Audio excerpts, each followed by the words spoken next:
ஈஸ்வரப்பற்று கொடுக்கக்கூடிய இந்த உபதேசம் நாம் இன்று வாழக்கூடிய காலம் கலி, இனி வரக்கூடியது கல்கி என்றாலும் இதற்கு முன் அவதார காலங்களில், அதாவது பல்லாயிரக்கணக்கான ஆண்டுகளுக்கு முன்பு மனித சமுதாயம் வாழ்ந்த நிலையில் அது எப்படி இருந்தது, இன்று எப்படி இருக்கின்றோம் என்பதை உணர்த்தி அதனுடைய வழி தொடர்தான் இந்த நிலையில் இன்று கலியாக வளர்ந்திருக்கின்றோமே தவிர நாம இதை வளரவிடவில்லை.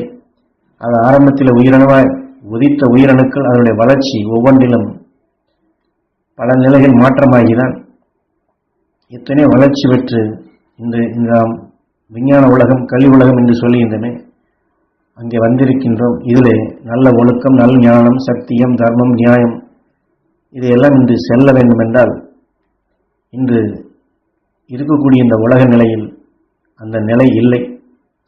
இந்த மனிதர்களாக வாழ்வோர் அனைவருமே அவர்கள் இதற்கு முன் வாழ்ந்த அதனுடைய தொடர் நிலையாக அதே வழியில் பெறப்படுத்தி வாழ்வதால் அந்த வினையே இப்பொழுது இயங்கிக் கொண்டுள்ளது.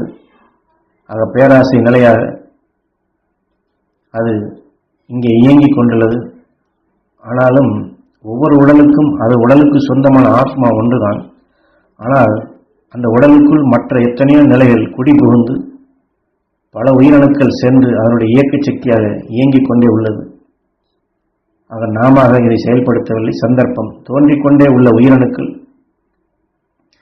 அது எத்தனை நிலையில் உயிர் பெற்று வளர்ந்து கொண்டேதான் வருகின்றது. அதற்கு சில உதாரணத்தை சொல்லுகின்றார். தாவர இனங்கள் பார்த்தோம் என்றால் புழுக்கள், பூச்சிகள், வண்டுகள் வளர்கின்றது. அதேபோன்று பூமியிலேயும் கழிவிடங்களில், நிலத்திலே, நீரிலே எத்தனை பிராணிகள், பட்சிகள் அவையும் வளர்ந்து கொண்டேதான் இருக்கின்றது. சூரியனிலிருந்து பல உயிரணுக்கள் வளர்ந்து கொண்டேதான் இருக்கின்றது. அதே அடிப்படையில் தான் நாம் சுவாசிக்கின்றோம் அல்லவா, இதிலையும் எத்தனையோ பல உயிரணுக்கள் நம் உடம்புக்குள்ளும் ஏறுகின்றது. ஆக புதிய உயிரணுக்கள் இந்த காற்றில் படர்ந்துள்ள எத்தனை நிலைகளை மாற்றி அதில் வளர்ச்சி பெற்ற நிலைகளும் அது உடலை விட்டு பிரிந்து சென்ற நிலைகளும் இப்படி பல கலவை கொண்ட உயிரணுக்களும், அதாவது உயிர் ஆன்மாக்களும் நம் சுவாசத்தில் நம் உடலுக்குள் ஏறிவிடுகின்றன. நம் உயிராத்மாவும் உயிரணுவாக தோன்றி பல நிலையில் பெற்று எத்தனை நிலையில் வளர்ச்சி பெற்று 7 ஜென்மங்களை எல்லாம் மனித நிலையில் கடந்து இன்று வாழ்ந்திடும் நிலையாக முதல்ல சொன்னது போன்று இந்த கலி, இந்த விஞ்ஞான உலகின் மனிதனுடைய எண்ணங்கள் சிதறி இருக்கக்கூடிய இந்த காலகட்டத்திலிருந்து நாம் தப்பி ஞான சக்தியின் அந்த சரியான பாதையை நாம் தொடர வேண்டும் என்றால் நம்முடைய எண்ணத்தையே பக்குவப்படுத்தி ஒருநிலைப்படுத்தி கடும் ஜெபமாக்கினால் ஒழிய இந்த பிடிப்பிலிருந்து மீள்வது மிகவும் கடினம் என்று ஈஸ்வரப்பற்று சொல்லுகின்றார். ஏன்னா அதற்கு சில காரணங்களையும் சொல்லுகின்றார். மனிதனுடைய ஆசை, செயற்கை என்ற நிலைகள் விஞ்ஞானத்தினுடைய அபரிதமான வளர்ச்சியினால் பல நிலைகள் சூனிய நிலைகளாக ஆகி மனிதனுடைய சிந்தனைகளை எத்தனை நிலையில் சிக்குண்டு செல்லும் நிலைகளுக்கு கொண்டு சென்று விட்டார்கள். அதற்கு காரணம் வானமண்டலத்திலும் பூமிக்குள்ளும் எத்தனை பல இவர்கள் அணு கதிர் இயக்கங்கள் என்பதை அணு கதிர்களாக பிரித்தெடுத்து அதை விஷமான குண்டுகளாக உருவாக்கி தன் நாட்டை காக்க அல்லது மற்ற நாடுகளிலிருந்து தான் தப்பிக்கொள்ள என்ற போர்வையிலே இதுபோன்ற பரிச்சாந்தனமாக அவர்கள் செய்து வைத்த குண்டுகளை இந்த காற்று மண்டலத்திலும் பூமிக்கு அப்பாலும் வெடிக்கை செய்து காற்று மண்டலத்தையும் சரி இந்த பிரபஞ்சத்தையும் சரி இதுபோன்ற விஷமான உடல் அலைகளாக பரப்பச் செய்துவிட்டார்கள்.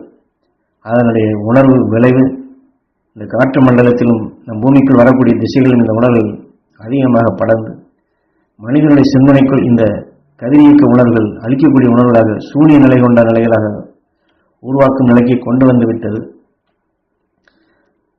ஆக மனிதனையே ஒரு பைத்தியம் படித்தவனாக இந்த இருக்கக்கூடிய மனிதனுடைய சிந்தனைகளை நாம் பார்த்தாலே தெரிந்து கொள்ளலாம். ஒவ்வொருவரும் ஒவ்வொரு நிலை கொண்ட ஈர்ப்பு நிலையிலேயே சுழன்று கொண்டுள்ளார்கள். ஆக இப்படிப்பட்ட சூன்யமான நிலையை உருவாக்கக்கூடிய நிலை இந்த காலகட்டத்தில் இப்படி எத்தனை நிலைகள் இருக்கக்கூடிய இந்த சந்தர்ப்பத்திலே நம்முடைய எண்ண வளர்ச்சியை ஞான வழியின்பால் தொடர்பு கொண்டு நம்முடைய சுவாச நிலை அதிலேயே ஒருநிலைப்படுத்தினால்தான் இந்த கலி கடைசியிலிருந்து நாம் தப்ப முடியும். ஆக மிகவும் கடினமான செயல்தான் என்று இதில் உணர்த்துகின்றார்.